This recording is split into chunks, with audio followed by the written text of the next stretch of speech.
I heard you use the term toxic positivity in a workshop I took from you. What is toxic positivity? What do you mean by that? This is, I don't know if this is like a thing that somebody else said, but it's a phrase that I have used for a while now. I don't think I picked it up somewhere. It was kind of just like something I conjured in my mind. But toxic positivity is that culture of support that is actually not always as helpful or critical as it needs to be.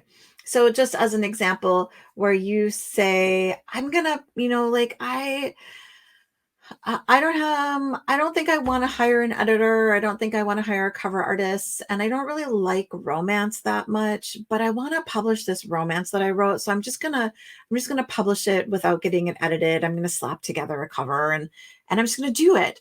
So toxic positivity would be a whole bunch of people coming into the comments of your post and being like, yes, you got this. Don't worry. Like it's gonna be 100% great and there's nothing to worry about. You should totally do this. You can do this. You go, person, you go, and you get it. So toxic positivity is when people just support what you're saying without bringing in any kind of critical suggestions or critical thought. So sometimes when you're thinking of doing something, you do just want support, and it's okay to say not looking for feedback, just looking for support. But there's times when you just may make the statement that you're going to do something that may be bad for your career, may be bad for your brand, and people are just like, yep, got you 100%, instead of saying, okay, well, have you considered this, or have you considered this? So toxic positivity is when somebody cheerleads you without giving it any thought, or without thinking, you know what, I could offer some helpful feedback. I could offer some advice. And again, not everybody is always looking for advice, but toxic positivity takes it to the next level where there's just no thought behind the cheerleading and isn't kind of like helpful. It's not, it's too positive. So in the business world, a great example of this is when somebody is just starting out in their business. So let's say me 20 years ago. If somebody is just like me starting out 20 years ago and they're thinking, okay, I'm going to create this course, I'm going to create this asset, I'm going to be an editor, and I'm going to charge the top dollar amount for this.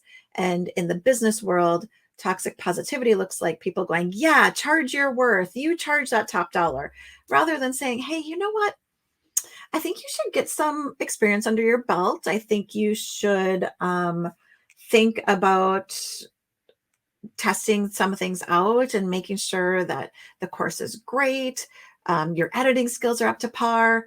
And so just say, and instead of offering again some critical thought behind it, people go, yeah, charge your worth, and just encourage somebody who's brand new to charge top dollar. That's what toxic positivity can look like. If that's just an example, it can look many different ways in um, it can look many different ways in publishing, but you have to be careful of not just being toxically positive, but also receiving toxic positivity and letting it drive your decisions. So when I talk about toxic positivity, usually it's in the context of, instead of seeking out a supportive community that's going to give you both critical feedback and support, you seek out a couple of people who are just always going to support what you're going to do without giving any critical feedback. So you never get any other opinions or thoughts on the matter.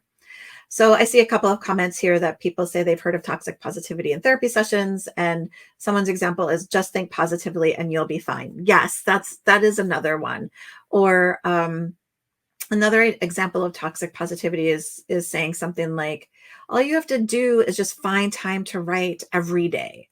And sometimes toxic positivity takes advice and becomes ableist, or it becomes harmful. So toxic positivity can look different in different situations, and you just need to be able to recognize that and be open to feedback, but you don't have to be open to everybody's feedback also. That's a whole nother topic. So, just keep in mind that toxic positivity does does exist and we need to be careful of it in the environments that we're in.